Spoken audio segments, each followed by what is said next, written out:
ખબરોમાં આગળ વધી મહેસાણાની વાત કરીએ તો ભારે વરસાદની આગાહીને ધ્યાનમાં રાખીને મહેસાણા જિલ્લા તંત્ર સંપૂર્ણ એલર્ટ મોડ પર છે। જિલ્લા કલેક્ટર અને પોલીસ અધિક્ષકે નાગરિકોને સતર્ક રહેવા અને જરૂરી સાવચેતી રાખવાની અપીલ કરી છે। તંત્રે જણાવ્યું છે કે મહેસાણા જિલ્લામાં હાલમાં અતિભારે વરસાદની શક્યતા નથી, છતાં કોઈ પણ પરિસ્થિતિને પહોંચી વળવા માટે તમામ તૈયારીઓ પૂર્ણ કરવામાં આવી છે।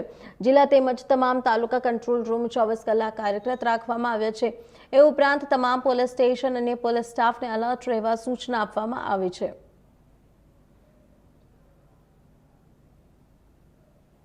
વાત કરીએ તો મહેસાણા જિલ્લામાં પણ અતિભારે વરસાદની નહીં પરંતુ આગામી 48 કલાકમાં વરસાદની આગાહી છે।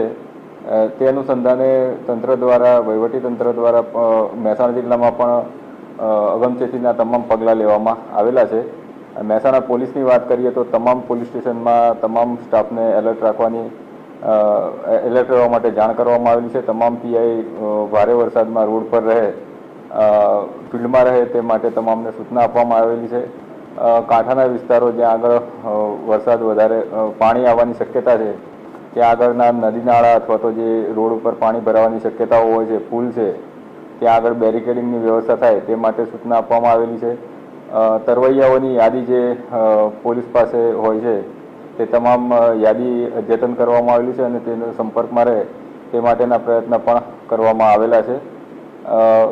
હવામાન વિભાગની આગાહી મુજબ ગુજરાત રાજ્યમાં અને ખાસ કરીને દક્ષિણ ગુજરાત અને મધ્ય ગુજરાતમાં આગામી 48 કલાક દરમિયાન ભારે પવન સાથે ભારે અને અતિભારે વરસાદની આગાહી કરવામાં આવેલ છે। હાલની સ્થિતિએ ઉત્તર ગુજરાતની વાત કરીએ તો મહેસાણા કે બીજા કોઈ ઉત્તર ગુજરાતના જિલ્લામાં એવી કોઈ અત્યારે કોઈ આપણને આગાહી મળેલી નથી। તેમ છતાંય આ બાબતને ધ્યાને રાખી અને મહેસાણા જિલ્લા વહીવટીતંત્ર ખાસ કરીને ડિઝાસ્ટર મેનેજમેન્ટ તરફથી સંપૂર્ણ તૈયારીઓ કરવામાં આવેલી છે। તમામ તાલુકા મથકે કંટ્રોલ રૂમ ચાલુ છે।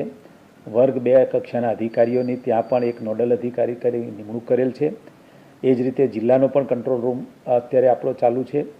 મેં અગાઉ કહ્યું એમ જિલ્લા કંટ્રોલ રૂમમાં 220, 222 અને 220, 299 નંબર ઉપર કોઈપણ વ્યક્તિ જિલ્લાના કોઈપણ ગ્રામ્ય વિસ્તારના કે શહેરી વિસ્તારના કોઈપણ ગામમાં નાનો મોટો બનાવ બને તો તાત્કાલિક અહીંયા કંટ્રોલ રૂમનો સંપર્ક કરવા હું બધાને અનુરોધ કરું છું। અને ફરી એકવાર મહેસાણા જિલ્લામાં ગ્રામ્ય વિસ્તાર કે શહેરી વિસ્તારમાં